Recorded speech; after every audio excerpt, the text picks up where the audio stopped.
Baik pemirsa, Anda masih bersama kami di kabar khusus kasus Sambo dan masih juga bergabung bersama kita ada Prof. Hipnu Nugroho, Guru Besar Hukum Acara Pidana Unsud. Prof. Hipnu, tadi kita sudah membahas mengenai bagaimana kemudian putusan sela ini nanti kira-kira akan berlangsung. Nampaknya cenderung akan ditolak dan artinya berlanjut ke pemeriksaan saksi begitu ya Prof. ya, dari perkara obstruction of justice dengan terdakwa Baikuni Wibowo dan juga Cuk Putranto. Nah Prof, tapi saya masih penasaran mengenai relasi kuasa yang kemudian sering disebut-sebut dalam persidangan begitu Prof, ini yang kemudian coba disampaikan oleh para terdakwa ketidakmampuan mereka untuk menolak perintah. Apakah poin-poin semacam ini Prof bisa menjadi poin penting yang perlu disampaikan oleh para terdakwa untuk menjadi pertimbangan hakim Prof? Ya, ini Mbak Ken, bagus ini. Jadi begini, seorang penyidik ya, independensi itu menjadi harga mati. Ya. Kan itu. Harga mati. Karena jangan sampai independensi itu termasuk independensi itu gini. Artinya kewenangan yang diberikan oleh undang-undang. Independensi itu bukan hanya sekarang itu milik hakim. Ya, independen. Tapi juga penegak hukum lain, termasuk penuntut umum, termasuk penyidik. Ya. Karena yang tahu persis adalah penyidik yang memeriksa suatu perkara. Itu.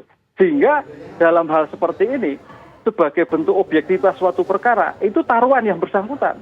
Jadi kalau topor relasi itu sebetulnya harus dihilangkan. Ini yang sekarang menurut kami bagian evaluasi dari Polri, kultur-kultur yang terkait dengan intervensi penanganan suatu perkara, intervensi suatu penyidikan itu harus betul-betul sekarang dihilangkan.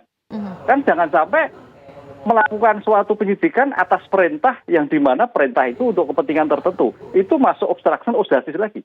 Penyalahgunaan wewenang. Jadi sekarang penyalahgunaan wewenang itu sudah bergeser luas.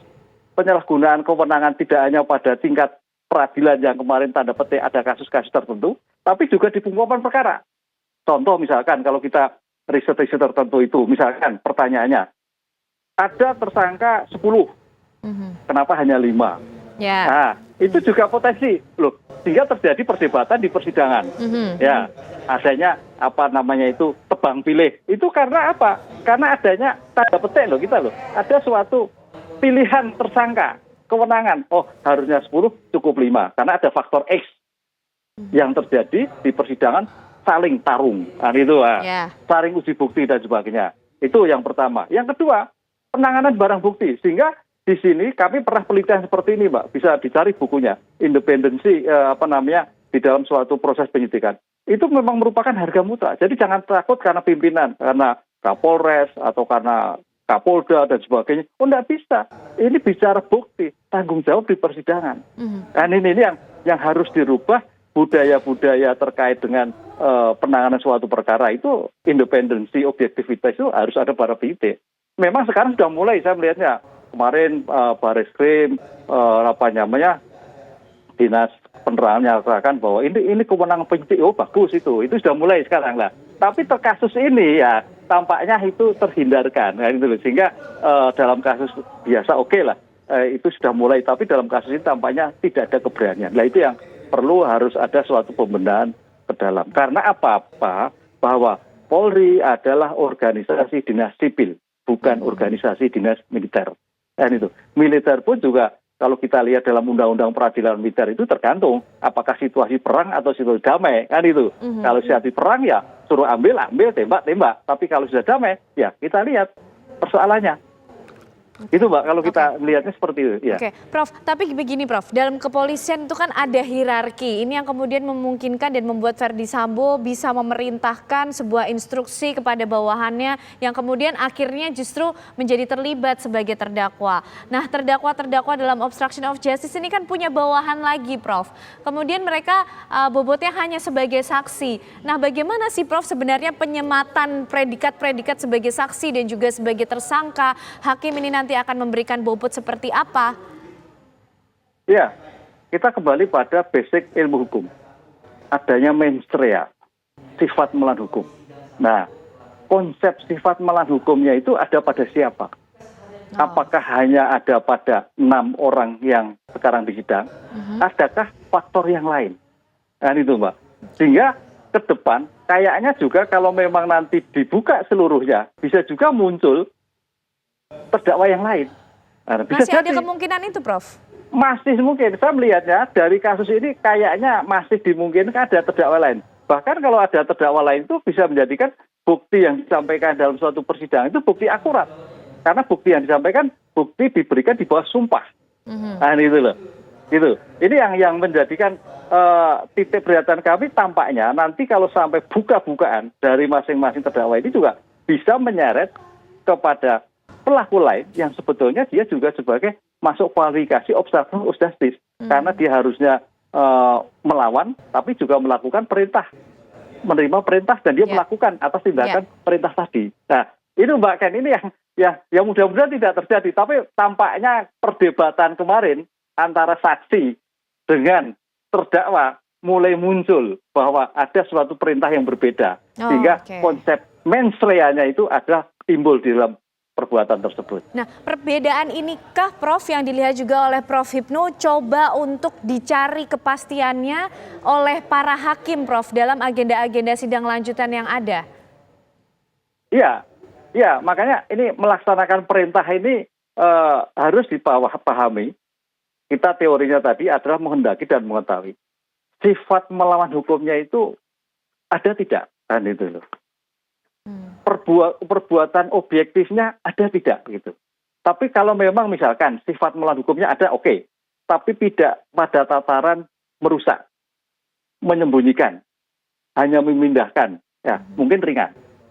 Tapi kalau ternyata nanti ada suatu perdebatan antara saksi dengan terdakwa dinyatakan bahwa ternyata juga berbeda atas perintah yang dilakukan dan dia harusnya juga berani melakukan suatu perlawanan atas perintah tadi, ya bisa kualifikasi masuk sebagai terdakwa baru nantinya. Ini yang kami khawatirkan, tampaknya ini masing-masing penyidik juga punya landasan yang cukup kuat untuk melaksanakan suatu perintah-perintah tadi. Oke, Prof, kembali ke dakwaan yang dimiliki oleh jaksa penuntut umum kepada para terdakwa obstruction of justice. Ketika nanti ternyata di persidangan, terbukti apa yang mereka lakukan ini melanggar hukum dan sesuai dengan dakwaan yang diajukan oleh jaksa penuntut umum, Prof. Tapi kembali lagi ada terdakwa-terdakwa yang melakukan porsinya masing-masing, Prof, perannya masing-masing. Apakah nanti para terdakwa ini juga vonisnya, bobotnya akan sama semuanya atau bisa saja berbeda meskipun dakwaannya sama, Prof? Bagaimana mengenai hal ini, Prof? Iya, dakwaannya sama, Mbak Ken. Tapi kalau kan kita lihat di dalam pasal 55 itu penyertaan. Nah, penyertaan itu ada siapa yang menyuruh melakukan, turut serta melakukan, dan melakukan. Nah, disinilah menjadikan pembedaan nanti. Nah, itu peran dari tadi. Makanya tadi saya melihatnya besok rekonstruksi terhadap barang-barang perusahaan itu akan kelihatan sekali. Oh, ini yang menyuruh melakukan. Oh, berarti berat. Oh, ini hanya turut serta, tapi sebelumnya tidak ada sifat melawan hukum.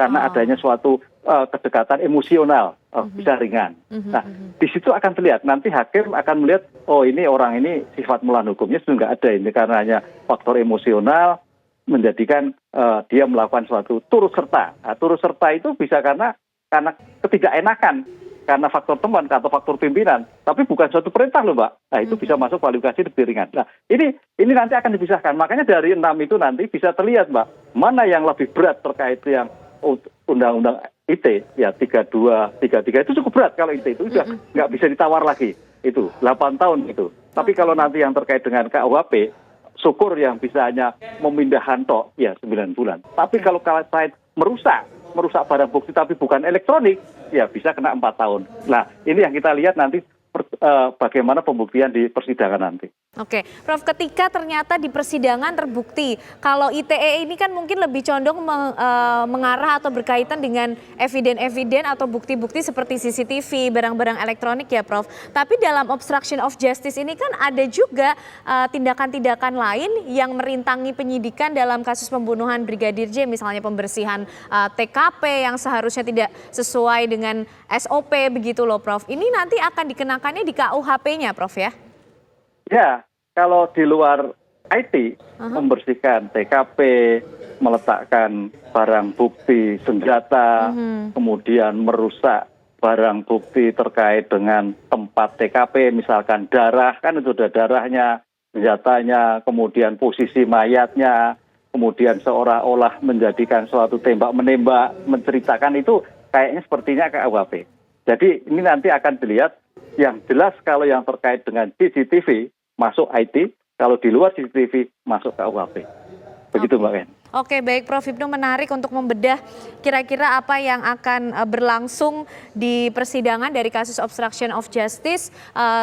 Terima kasih Prof. Hipnu, tapi ditahan dulu karena kita masih akan terus berbincang bersama dengan Prof. Hipnu Nugroho, Guru Besar Hukum Acara Pidana Unsut, untuk bisa membedah apa yang akan terjadi di persidangan hari ini. Nanti dilanjutkan oleh rekan saya, Prof. Alfa Tauhid. Kabar khusus TV One masih akan kembali hadir untuk Anda sesaat lagi.